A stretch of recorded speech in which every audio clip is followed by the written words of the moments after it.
अस्सलामुअलैकुम and welcome to hope and health series of Mars institute of health and sciences.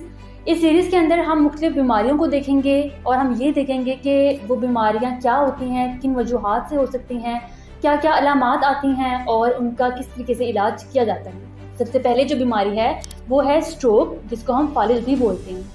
फालिज एक ऐसी बीमारी है जिसके अंदर खून आपके ब्रेन तक नहीं पहुंच पाता, जिसकी वजह से स्ट्रोक हो जाता है। अब स्ट्रोक की 3 टाइप्स देखते हैं, जिसमें से पहली टाइप है इस्केमिक स्ट्रोक, दूसरी टाइप आती है हेमरेजिक स्ट्रोक और तीसरी टाइप है transient ischaemic stroke. Ischaemic stroke के अंदर कोई भी ऐसी वजह जिसकी वजह से खून आपके दिमाग तक नहीं जा रहा, उसकी वजह से इस्केमिक स्ट्रोक होगा।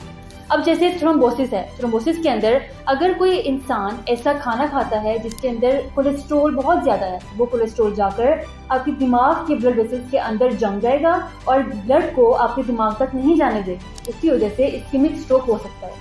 दूसरी जो इसकी टाइप है वो है हेमरेजिक स्ट्रोक। हेमरेजिक स्ट्रोक के अंदर कोई भी ऐसी वजह जिसकी वजह से आपके दिमाग के ब्लड वेसल्स फट जाएं और खून आपके दिमाग में फैल जाए, उसकी वजह से भी स्ट्रोक हो सकता है। उसको हम कहते हैं हेमरेजिक स्ट्रोक। जैसे कि एक्सीडेंट के अंदर अगर आपके दिमाग में डायरेक्टली आकर कोई चोट लग जाती है और दिमाग की ब्लड वेसल्स फट जाती हैं, तो उसकी वजह से हेमरेजिक स्ट्रोक हो सकता है। तीसरी जो इसकी टाइप है वो है transient ischaemic stroke. Transient ischaemic stroke ऐसा स्ट्रोक है जो जल्दी ठीक भी हो सकता है, इसको हम मिनी स्ट्रोक कहते हैं और ये आर्जी तौर पर होता है।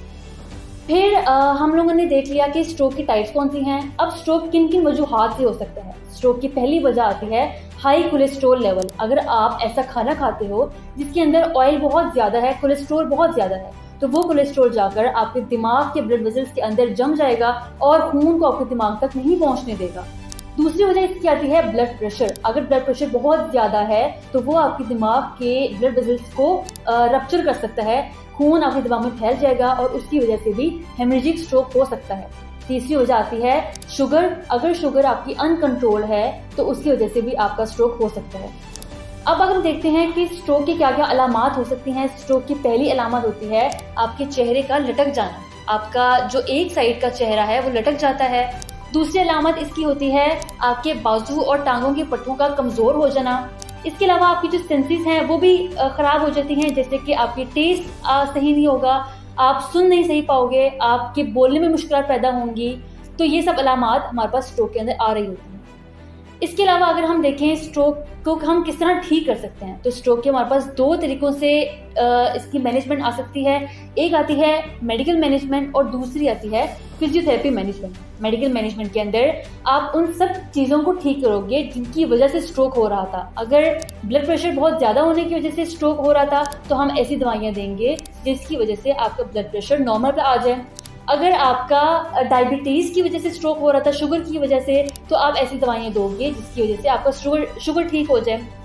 फिर अगर हम देखते हैं फिजियोथेरेपी मैनेजमेंट के अंदर, तो फिजियोथेरेपी के अंदर सबसे पहले हम पेशेंट की पोजीशनिंग करवाएंगे, जैसे कि हम लोग उसकी गेट ट्रेनिंग करवाएंगे, हम लोग उसकी असिस्टेड एक्सरसाइजेस करवाएंगे जिसके अंदर थेरेपिस्ट खुद मरीज को उठकर चला रहा होगा, उसके बाजुओं को मूव करवा रहा होगा, उसके सारे जॉइंट्स की पैसिव रेंज ऑफ मोशन को पूरा कर रहा होगा। और फिर जब पेशेंट इस काबिल हो जाएगा कि वो अपने मूवमेंट्स खुद कर सके, तो फिर हम लोग एडवांस ट्रेनिंग की तरफ आएंगे जिसके अंदर गेट ट्रेनिंग आती है, बैलेंस एंड कोऑर्डिनेशन आती है, स्ट्रेंथ ट्रेनिंग आती है, टास्क स्पेसिफिक ट्रेनिंग आती है, यानी कि वो काम पेशेंट से करवाएंगे जो काम वो स्ट्रोक की वजह से नहीं कर पा रहा था। For more videos stay tuned with us.